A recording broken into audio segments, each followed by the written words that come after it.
কামিনী দেবী তার দুই ছেলে সৌরভ ও সঞ্জয়ের সঙ্গে দুর্গাপুর গ্রামে বসবাস করত। সৌরভ ও সঞ্জয় দুইজনে আলাদা আলাদা কোম্পানিতে কাজ করত। সেখান থেকেই তারা যা টাকা বেতন করত তাই দিয়েই তারা সংসার চালাতো। তাদের কোনো কিছুরই অভাব ছিল না।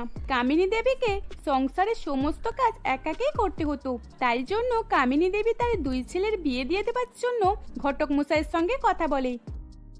কিছুদিনের মধ্যেও কামিনী দেবী দুই পাত্রী শ্যামলী ও কমলের সন্ধান পায়। তারা দুই বোন তার মা বাবার সঙ্গে ত্রিপুরা গ্রামে বসবাস করত।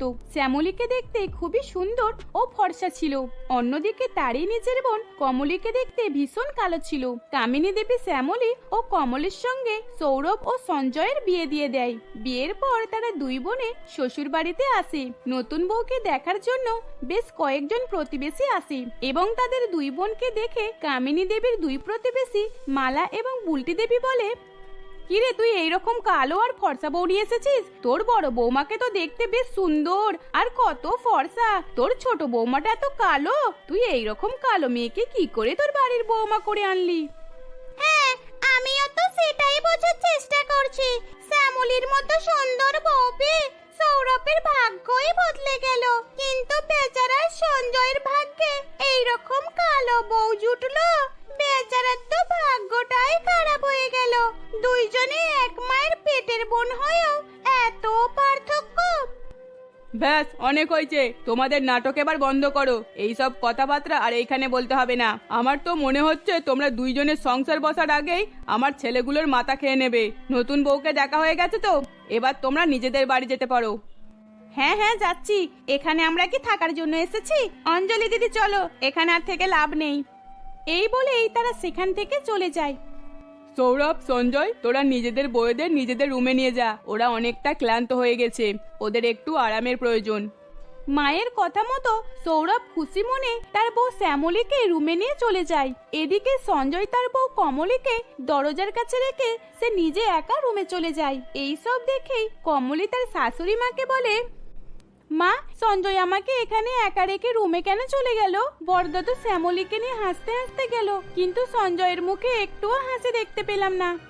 ও কিছু নয় ছোট বৌমা, মনে হয় ও একটু বেশি ক্লান্ত হয়ে পড়েছে। রান্নাঘরে দুধের গ্লাস রাখা আছে, তুমি ওটা নিয়ে রুমে চলে যাও।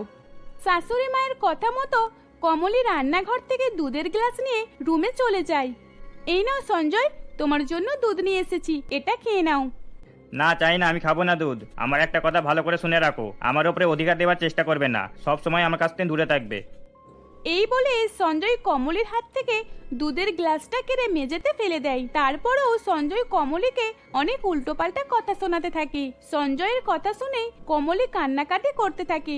কমলী কাঁদতে কাঁদতে সঞ্জয়কে বলে, সঞ্জয়, তুমি আমার সঙ্গে কেন এরকম করছো? তুমি তো আমাকে বিয়ে করে এই বাড়িতে এনেছো।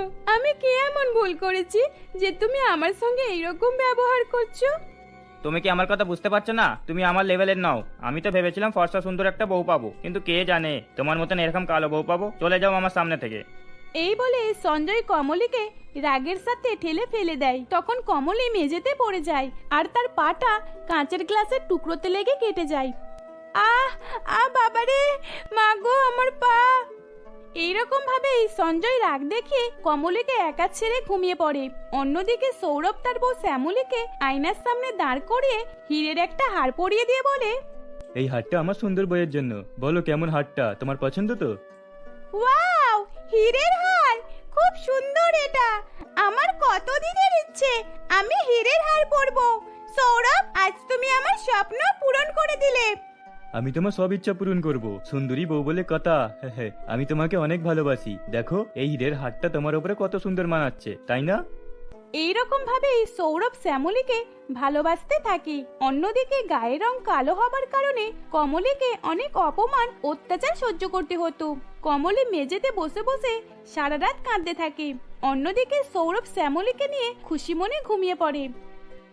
এইরকম ভাবে দেখতে দেখতে সকাল হয়ে যায়।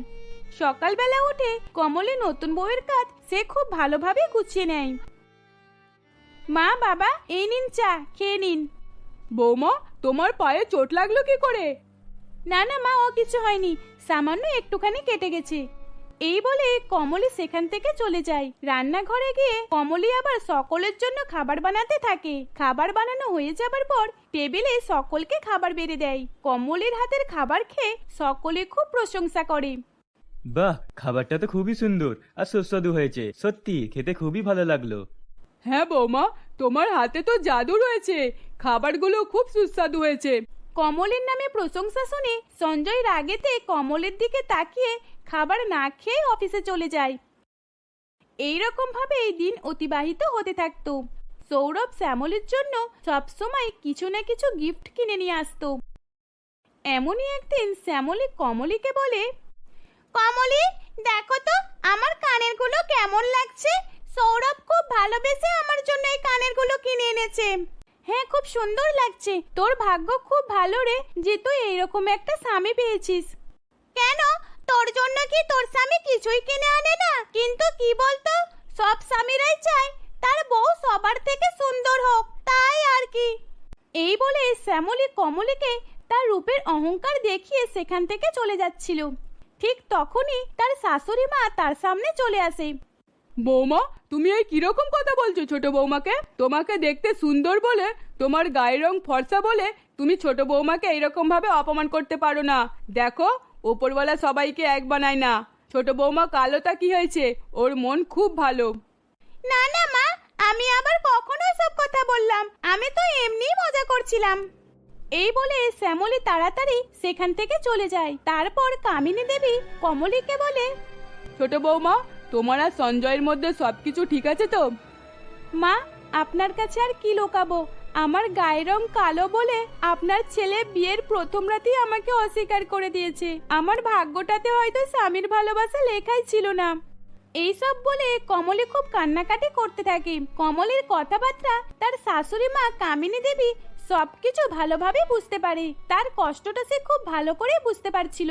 সারা রাত কামিনী দেবী শুধু তার বৌমা কমলের কথাই ভাবছিল। এইরকম ভাবে আরো বেশ কিছুদিন কেটে যায়। হঠাৎ একদিন সঞ্জয় অফিস থেকে ঘুরিয়ে বাড়ি ফেরে। সেই দেখে সবাই চমকে ওঠে। সঞ্জয়, সঞ্জয় কি হয়েছে তোমার? তোমার এইরকম চোট লাগলো কি করে? সঞ্জয় বাবা, তোর এইরকম চোট লাগলো কি করে? কি হয়েছে বল, তুই কিছু বলছিস না কেন? মা, আজ অফিস থেকে বাড়ি ফেরার সময় একটা বাইকের সঙ্গে আমার অ্যাক্সিডেন্ট হয়েছে, পায়ে খুব জোরে চোট লেগেছে। এই কথা শোনার পর সঞ্জয়কে কামিনী দেবী সকলে মিলে হসপিটালে নিয়ে যায়। সঞ্জয়কে চেক আপ করার পর ডাক্তারবাবু বলে, দেখুন, সঞ্জয়ের পায়ের খুব জোরে আঘাত লাগার কারণে ওনার হাঁটুর হাড় একটু ভেঙে গেছে। প্লাস্টার করতে হবে। প্লাস্টার করে দেওয়ার পর 1 মাস পুরোপুরি বেড রেস্টে থাকতে হবে। আমরা প্লাস্টার করে দিচ্ছি। 2 দিন পর আপনারা বাড়িতে নিয়ে গিয়ে ওনার ভালোভাবে দেখাশোনা করবেন।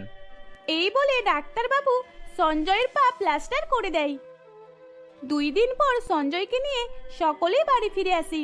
বাড়ি এসে সঞ্জয়ের খুব ভালো করে খেয়াল রাখতে থাকে কমলি। কমলি সারাদিন রাত সঞ্জয়ের সেবা করত। আস্তে আস্তে সঞ্জয়ের পা একটু সুস্থ হতে থাকে। সঞ্জয় মনে মনে ভাবে, আমি যেই মেয়েটাকে এত অপমান করছি, যেই মেয়েটার উপরে এত অত্যাচার করছি, আর সেই মেয়েটা আমার এত দেখাশোনা করছে। সত্যি আমি কত বড় ভুল করে ফেলেছি। আজকেই আমি কমলির কাছ থেকে ক্ষমা চেয়ে নেব। এইরকম ভেবে সেই দিনই সঞ্জয় কমলের কাছে ক্ষমা চেয়ে নেয়। সেদিনের পর থেকে সঞ্জয় সৌরভের মতো কমলিকেও রোজ রোজ গিফট কিনে এনে দিত আর তাকে মন থেকে ভালোবাসতে লাগলো। এইসব